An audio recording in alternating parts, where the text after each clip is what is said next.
ओम नमो भगवते वासुदेवाय। श्रीमद् भागवत महापुराण में द्वितीय स्कंद का 5वां अध्याय।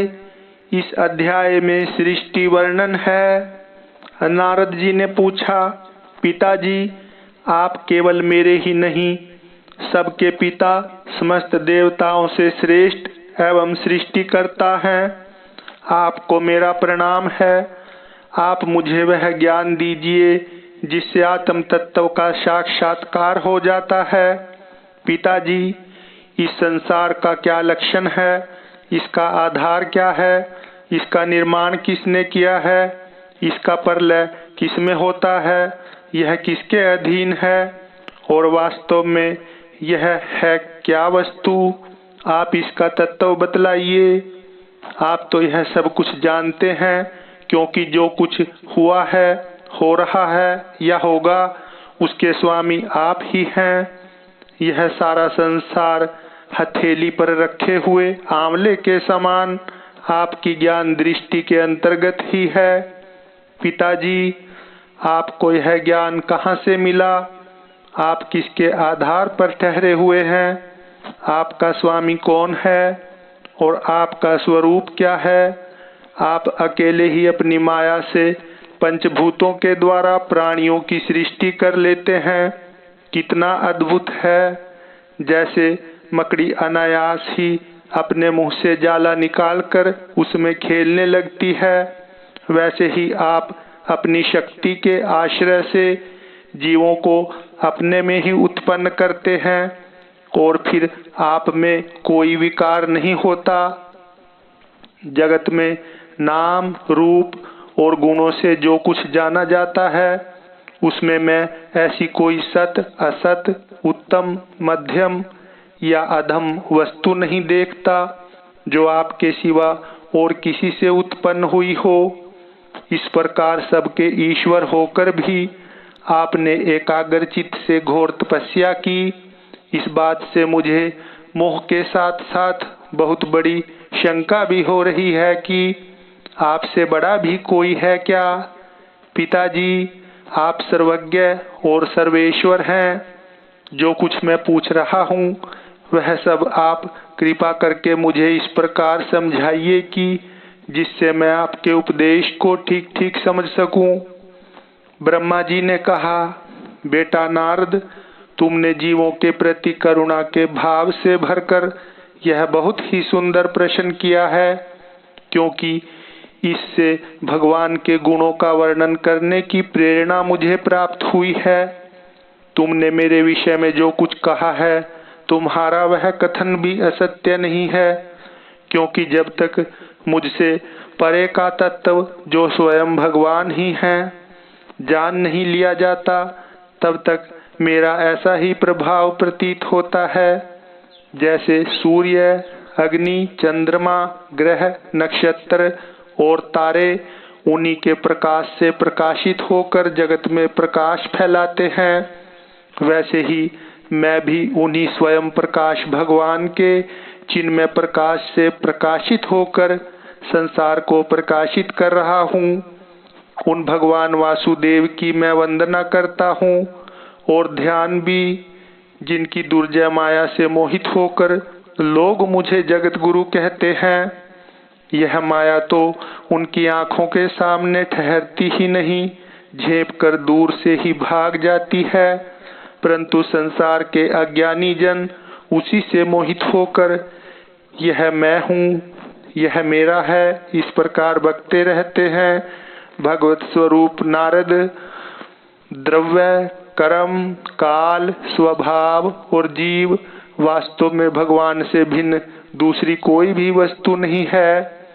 वेद नारायण के परायण हैं, देवता भी नारायण के ही अंगों में कल्पित हुए हैं और समस्त यज्ञ भी नारायण की प्रसन्नता के लिए ही हैं, तथा उनसे जिन लोकों की प्राप्ति होती है वे भी नारायण में ही कल्पित हैं। सब प्रकार के योग भी नारायण की प्राप्ति के ही हेतु हैं। सारी तपस्याएं नारायण की ओर ही ले जाने वाली हैं। ज्ञान के द्वारा भी नारायण ही जाने जाते हैं। समस्त साध्य और साधनों का पर्यवसान भगवान नारायण में ही है। वे दृष्टा होने पर भी ईश्वर हैं, स्वामी हैं, निर्विकार होने पर भी सर्वस्वरूप हैं। उन्होंने ही मुझे बनाया है और उनकी दृष्टि से ही प्रेरित होकर मैं उनके इच्छानुसार सृष्टि रचना करता हूँ। भगवान माया के गुणों से रहित एवं अनंत हैं। सृष्टि, स्थिति और प्रलय के लिए रजोगुण, सत्वगुण और तमोगुण, ये 3 गुण माया के द्वारा उनमें स्वीकार किए गए हैं। ये ही तीनों गुण द्रव्य, ज्ञान और क्रिया का आश्रय लेकर मायातीत नित्य मुक्त पुरुष को ही माया में स्थित होने पर कार्य, कारण और कर्तापन के अभिमान से बांध लेते हैं। नारद, इंद्रियातीत भगवान गुणों के इन 3 आवरणों से अपने स्वरूप को भली भांति ढक लेते हैं, इसलिए लोग उनको नहीं जान पाते। सारे संसार के और मेरे भी एकमात्र स्वामी वे ही हैं। मायापति भगवान ने एक से बहुत होने की इच्छा होने पर अपनी माया से अपने स्वरूप में स्वयं प्राप्त काल, कर्म और स्वभाव को स्वीकार कर लिया।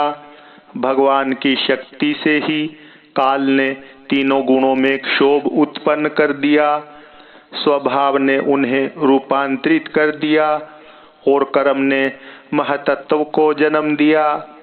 रजोगुण और सत्वगुण की वृद्धि होने पर महतत्व का जो विकार हुआ, उससे ज्ञान, क्रिया और द्रव्य रूप तमह प्रधान विकार हुआ। वह अहंकार कहलाया और विकार को प्राप्त होकर 3 प्रकार का हो गया। उसके भेद हैं वैकारिक, तेजस और तामस। नारद जी, वे क्रमशः ज्ञान शक्ति, क्रिया शक्ति और द्रव्य शक्ति प्रधान हैं। जब 5 महाभूतों के कारण रूप तामस अहंकार में विकार हुआ, तब उससे आकाश की उत्पत्ति हुई। आकाश की तन्मात्रा और गुण शब्द हैं। इस शब्द के द्वारा ही दृष्टा और दृश्य का बोध होता है। जब आकाश में विकार हुआ, तब उससे वायु की उत्पत्ति हुई। उसका गुण स्पर्श है। अपने कारण का गुण आ जाने से यह शब्द वाला भी है। इंद्रियों में स्फूर्ति, शरीर में जीवनी शक्ति, ओज और बल इसी के रूप हैं। काल, कर्म और स्वभाव से वायु में भी विकार हुआ, उससे तेज की उत्पत्ति हुई। इसका प्रधान गुण रूप है। साथ ही इसके कारण आकाश और वायु के गुण, शब्द एवं स्पर्श भी इसमें है। तेज के विकार से जल की उत्पत्ति हुई। इसका गुण है रस। कारण तत्वों के गुण शब्द, स्पर्श और रूप भी इसमें है। जल के विकार से पृथ्वी की उत्पत्ति हुई। इसका गुण है गंध। कारण के गुण कार्य में आते हैं। इस न्याय से शब्द, स्पर्श, रूप और रस, ये चारों गुण भी इसमें विद्यमान हैं। वैकारिक अहंकार से मन की और इंद्रियों के 10 अधिष्ठात्र देवताओं की भी उत्पत्ति हुई। उनके नाम हैं दिशा, वायु, सूर्य, वरुण, अश्विनी कुमार, अग्नि, इंद्र, विष्णु, मित्र और प्रजापति। तेजस अहंकार के विकार के श्रोत्र, त्वचा, नेत्र, जिह्वा और घ्राण, ये 5 ज्ञानेन्द्रियां एवं वाक, हस्त, पाद, गुदा और जनेन्द्रिय, ये 5 कर्मेंद्रियां उत्पन्न हुई। साथ ही ज्ञान शक्ति रूप बुद्धि और क्रिया शक्ति रूप प्राण भी तेजस अहंकार से ही उत्पन्न हुए। श्रेष्ठ ब्राह्मवित, जिस समय ये पंचभूत इंद्रिय, मन और सत्व आदि तीनों गुण परस्पर संगठित नहीं थे, तब अपने रहने के लिए भोगों के साधन रूप शरीर की रचना नहीं कर सके।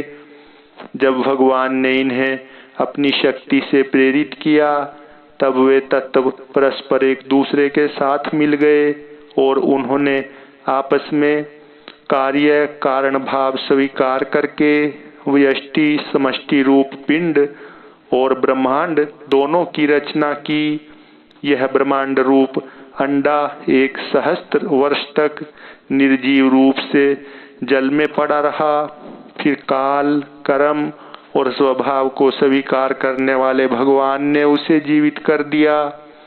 उस अंडे को फोड़कर उसमें से वही विराट पुरुष निकला, जिसकी जंघा, चरण, भुजाएं, नेत्र, मुख और सिर सहस्त्रों की संख्या में है।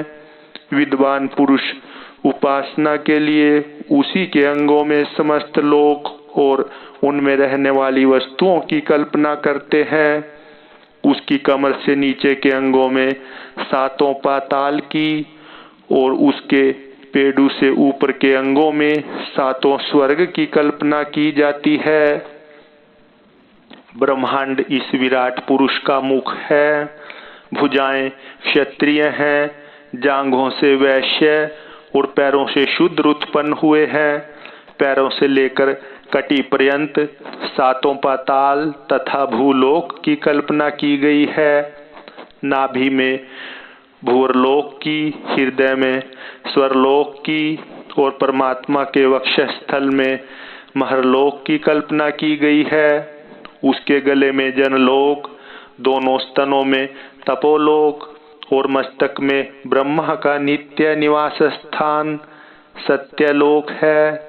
उस विराट पुरुष की कमर में अतल, जांघों में वितल, घुटनों में पवित्र सुतल लोक और जंघाओं में तलातल की कल्पना की गई है।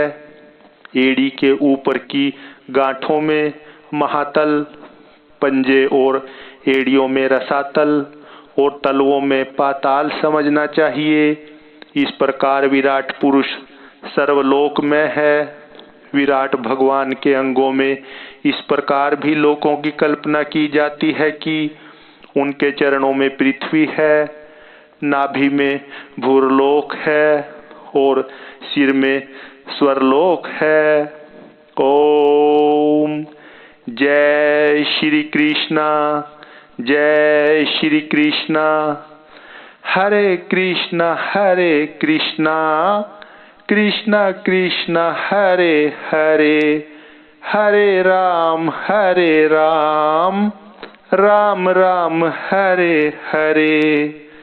हरे कृष्णा कृष्णा कृष्णा हरे हरे, हरे राम